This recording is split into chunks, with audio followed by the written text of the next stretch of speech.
For more updates on the ongoing Intra-African Trade Fair in Durban, South Africa, we're now being joined by Arise correspondent, ADEFEMI AKINSANYA.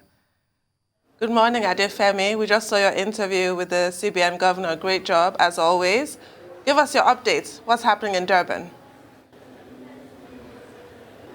Thank you very much. A very good morning to you all. Good morning to you, Tunde, and to everyone in the studio and, of course, watching us. Absolutely, as you've said, it is, of course, the second day of the Intra-Africa Trade Fair. And today, focus sort of switches to specified areas. In the morning session, we are definitely talking about automotive manufacturing. And that definitely points into the direction of different countries, most of them towards the north of the continent, focus on Egypt and Morocco. It is, of course, Egypt's National Day at the conference here today. So a lot of focus on how automotive industries across the continent can strengthen and improve and widen for improved trade and improved presence across the continent. If we're talking about putting Africa in a position where it can continue to reap on its own benefits for the benefits of its own people, there must too also be conversations about how that can be had, how those deals can be made, and how that progress can be reached in the most efficient way possible. You'll know that many European car makers already have a noticeable presence across the African continent, definitely concentrated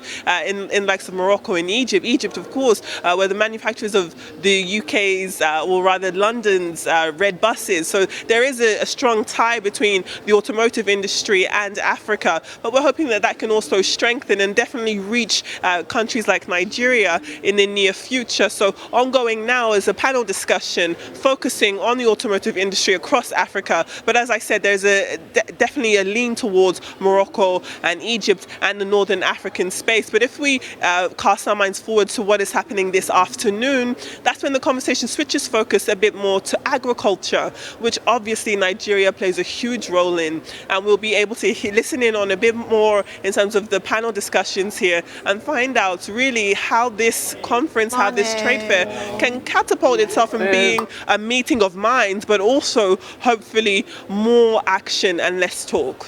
So Femi, if you can hear me real quickly, I'd like to know your take on other sectoral problems, especially affecting SMEs in Africa. You know, there was a question asked the president yesterday: how can we build more infrastructures for SMEs? How can we put SMEs on a pedestal, for development with infrastructure? I'll give you an instance. Take, for instance, African Development Bank talked about a Lagos to Abidjan highway. We have not heard anything. Is the work going on? Because that will connect most parts of West African region. The Badagry road into Cotonou and the likes, we've not heard anything as regards that road. Are those conversations going to be put on the front burner today, Femi?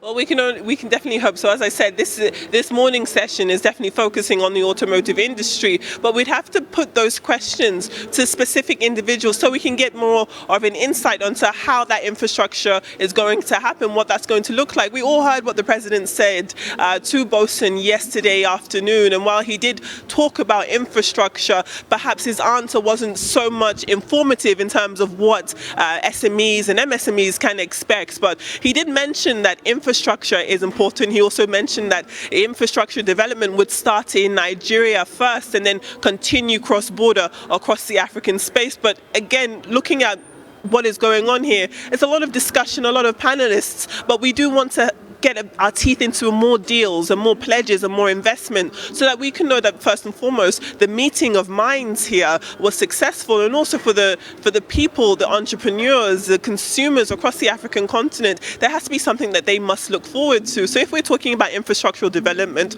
of roads, most especially within West Africa, you mentioned Lagos Abidjan, you mentioned Badagry too. Those are vital road networks that service cross-border trade. Of course, Nigeria with the Republic of Benin, Cotonou being the first city that you'd reach once you cross the border from Nigeria, Lagos, into the Republic of Benin. So these are very strategic areas, and we're very adamant that hopefully we'll be able to put these questions to many more people, reach out to Afreximbank and hear what they have to say about what Nigerian SMEs can expect from this trade fair and what they can expect ultimately from the Africa Continental Free Trade Agreement. This, of course, is the first summit that's happening in the aftermath of that coming into power. So again, we have to make sure that these things make sense and that they are meeting the anticipation that many people have for them. There's a lot of conversations happening here, a lot of meeting of minds, but ultimately we're hoping that there's going to be a lot of action, a lot of pledges, and a lot of investment. President Muhammadu Buhari has been quoted in some of the reports that we have seen that Nigeria is in South Africa in full force to take maximum advantage of the opportunity that fair offers. What's your reading of that full force? Do you see that full force?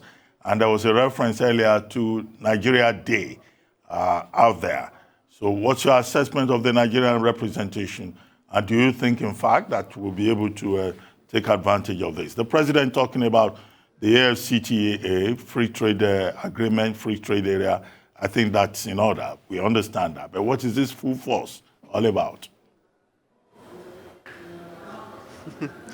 You know very well, Dr. Rubin, that Nigeria is considered the giant of Africa. And definitely, as you heard from the president, there's a lot of anticipation on what we can expect from Nigeria and Nigeria Day.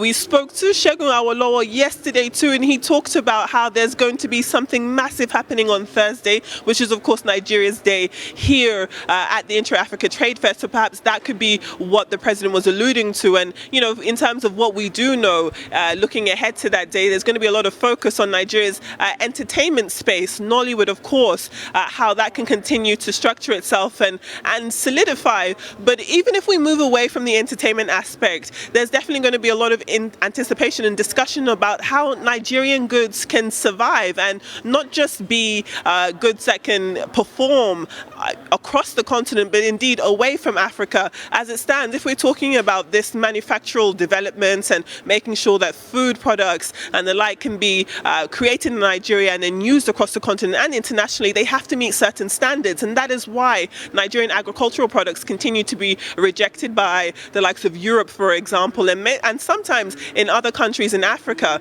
So there has to be, again, anticipation. We're hoping that that full force would also come with a bill of answers about how standards across the Nigerian space can improve so that Nigerian products and services will have the opportunity to be more internationally competitive, not just across the African continent, but indeed to the world. Thank you so much, ADEFEMI. We'll leave it there for now, but I'm sure we'll be catching up with you tomorrow for more updates.